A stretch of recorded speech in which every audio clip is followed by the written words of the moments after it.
This is a production of Cornell University. Larry, what is the primary research that you're doing, and why are you doing it here at Cornell? Well, generally, I would tell people that I'm interested in things that are green and slimy. In reality, what I do is I take plant materials, trees, grasses, and I'm interested in converting these materials into energy and industrial chemicals.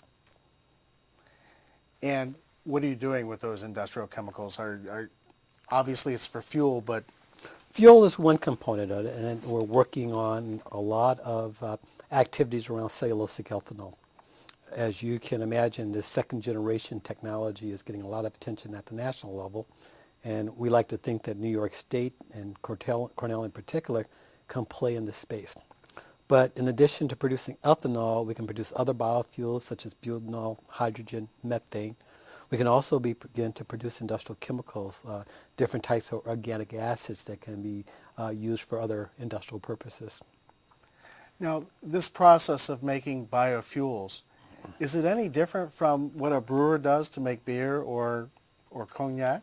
Ah, you're basically tapping into my roots, so I come from old moonshiners. But yes, what you were looking at is taking sugars. In this case, we're taking sugars that we extract from grasses, and we're using a yeast, a baker yeast, or some other microorganism to convert these sugars into ethanol. And so we're looking at doing the same thing to produce a premium bourbon or cognac, but we need to do it cheaper. So a major component of our activities is how do we produce the sugars cheaply from the grasses, and then how we convert those sugars into ethanol and other biofuels, but to do it very cheaply. A premium bourbon is going to go for about $100 per gallon. We're trying to produce ethanol for about $1.50 to $2 per gallon. Now there's also a time factor here when you produce a good beer or a good whiskey. Exactly. It takes a long time to do. Can you explain what kind of time frame you're looking at? Very, very much so. If I'm looking at producing a good cognac that might have a 19, 20% ethanol content, I can afford to let that go on for 6 months. I'm not going to be doing that with a commercial ethanol facility where I need to get this done in 2 days. So the whole question of how fast we carry out the process and to what degree we carry out the process is key to the economics of making cellulosic biofuels. Now, can you explain the difference between cellulosic biofuels and ethanol that we're used to seeing at the gas station right now? So the ethanol that you see today is coming from corn, and it's basically coming from the starch fraction of corn, and starch is a polymer of glucose. So there is an enzymatic process in corn ethanol that depolymerizes the starch into glucose, and then it's just going into a fermentation process with yeast to produce the ethanol. When we look at cellulosic materials, we're actually looking at two sugar streams. So you have the cellulose in grasses and trees, and cellulose is a polymer of glucose. You also have hemicellulose, and cellulose is a polymer of a mixture of 5 carbon sugars, primarily xylose. So when I look at a dry ton of switchgrass or wood chips, I'm looking at this material and have the potential of giving me 70% of that material converted to ethanol, to sugars, excuse me. Is this more sustainable if you're using, obviously we're using today corn, and you're talking about using grasses and other biomass material? We believe that it's more sustainable, and for a number of reasons. First and foremost, the amount of nitrogen fertilizer that you have to apply to grow these grasses is considerably less than what we do with corn. The water inputs are a bit lower. We can also grow grasses in polyculture. There's no need to focus on monoculture. And with polyculture, there's sustainability benefits. Higher yields because of polyculture cultivation, less pesticide, herbicide needed. So there are some benefits that we can gain. That's on the production side of that. The conversion side of that very much depends on the mix of technology. We know that there are certain conversion technologies that are not going to lead to sustainable production. We've known for a long time that we can use concentrated acids at elevated temperature to convert the cellulose into sugars. But you got to recycle the acids, and there's some other environmental issues that we would be dealing with if we were looking at concentrated acid in the process. So it depends on how you configure the system, what are the raw materials, how you grow those raw materials, how you handle those raw materials, and eventually how you convert those raw materials. So there's a lot of parameters that you're manipulating. It's not as straightforward as some of the critics would have you think. Well, I'm going to switch gears for a moment and talk about Sun Grant, because Cornell University is a Sun Grant institution. Can you describe what Sun Grant is and the other institutions and how it fits into the puzzle of creating the future ethanol for cars? Okay. The Sun Grant initiative is near and dear to my heart for a couple of reasons. One is that the Sun Grant is very much about regional focus on biofuels and bioproducts. There's a tendency to think of the National Bioenergy Initiative being about Midwestern corn production and corn conversion to ethanol. But other parts of the country can play a very active role in cellulosic materials and cellulosic ethanol. But that blend of cellulosic material is going to vary from region to region. And we like to think that the Northeast is a place where we produce cellulose. New York is very good at producing woody biomass, is very good at producing grasses. So why not New York? Why not the Northeast? So that regional focus is very important with the Sun Grant initiative.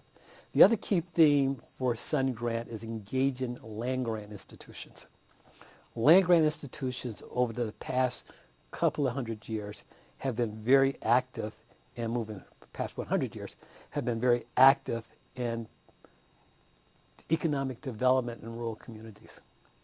We feel that land grants can play a role in economic development, national energy security, environmental quality issues through biofuels and bioproducts.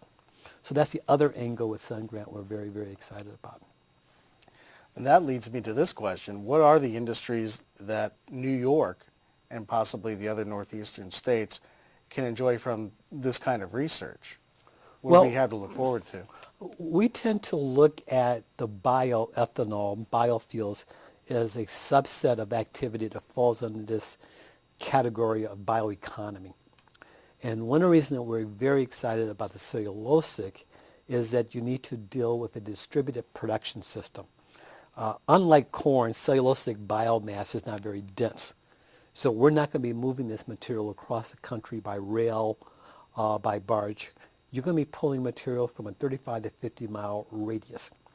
So you're looking at local production, distributed production, if you're going to produce significant capacity. That means that you're going to be looking at plants scattered around a state like New York. They're going to be actively involved in producing biofuels. These plants are going to generate high income jobs. They're going to possibly service community depending on how we structure the plant and how we structure the feedstock movement within communities. So we like to think that the biofuels is one aspect of economic development. Now, if I produce these sugars from cellulosic materials, I can also begin to produce other industrial chemicals and other consumer products. I could also begin to look at genetically engineering crops that may produce a polymer that's very important for industry and still have the residues of the switchgrass or the reed canary grass or whatever to move into bioenergy. So you begin to think of all kinds of possibilities to create what I would call industrial ecologies.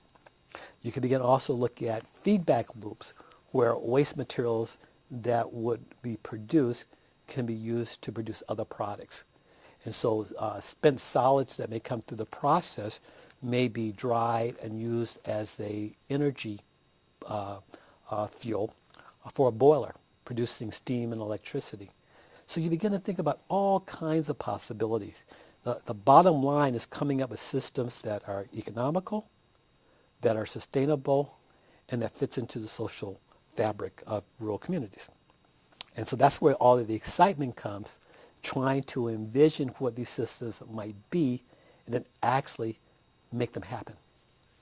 Making them happen is important, but we're in an era of economic turmoil There's no doubt about that. But what can the federal government do, or even the state government do, to bring this to reality?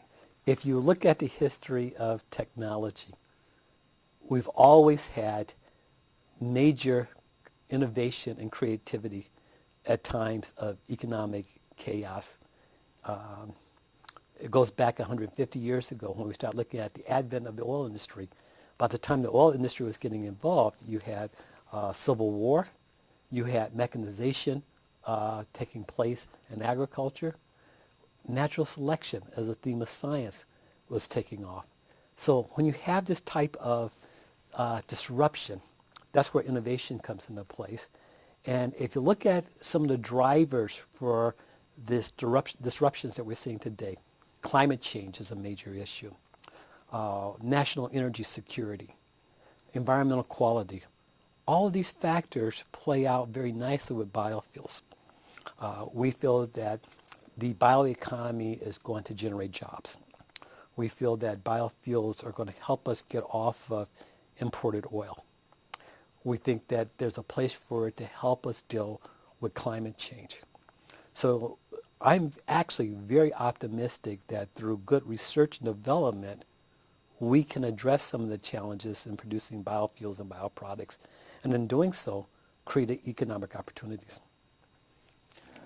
Is there anything you'd like to say that maybe I haven't touched on? Yes, okay. And just to remind us is that Cornell University is an educational institution, and one of the most exciting part of running the biofuels research laboratory is the undergraduates, graduate students, postdocs who are coming into the laboratory with so much energy, enthusiasm, and driving the innovation. It's just really exciting to be doing first-rate research and bringing young people along. So as I tell my young colleagues, is that another 10, 15 years, I'm going to retire to the south of France and lay up on the beach, and I'm going to leave all the problems for them to solve. Now, speaking of resolving problems, I have the largest, probably biggest global question to ask. Do you use a BlackBerry or do you use an iPhone? Neither. Okay. I'm using a Verizon Palm. Palm? Yes. And it has served me well. And I only give out my cell number to very selected folks. My wife, my kids. Well, thank you very much, Larry. I appreciate your talking with us today about biofuels. It's been a pleasure. Thank you. Thanks.